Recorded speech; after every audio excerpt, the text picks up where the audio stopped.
had a dream that Anne Frank came to me guarded by an army of pencils and notebooks. She told me, when you write every moment of your life. You'll never know when it might be your last, and never forget the bad moments either, because when your greatness is there for all to see, the people should know that no matter who you are, life is never easy.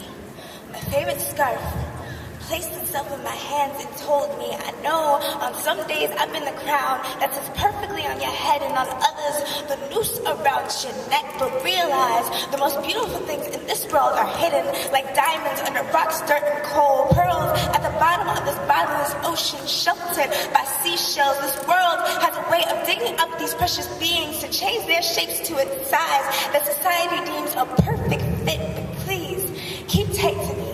Because when your time arises, perhaps you can give generations after you a figure to look up to instead of figures to look up to.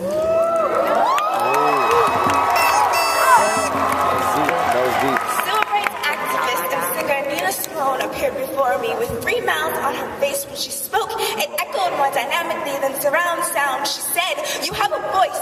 It has purpose and reason, so use it. And when they try to silence you, scream louder.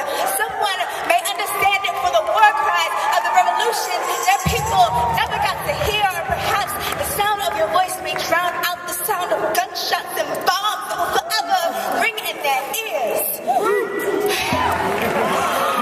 You say that, sister. Soon, my skin shed itself, took form, and told me we've had hard times, especially on days where you were never good enough because you wore me. But realize that I am your timeline for an ancestry of people who run through your bloodlines, and just know you were not the only one who has fought this dark and light battle. So when they tell you that you aren't good enough, remind them of the melanin that resides in the skin of the greatest philosophers, engineers, mathematicians, royals this world has ever witnessed. How can you possibly be proud of where you're going if you aren't even proud of where you come from? A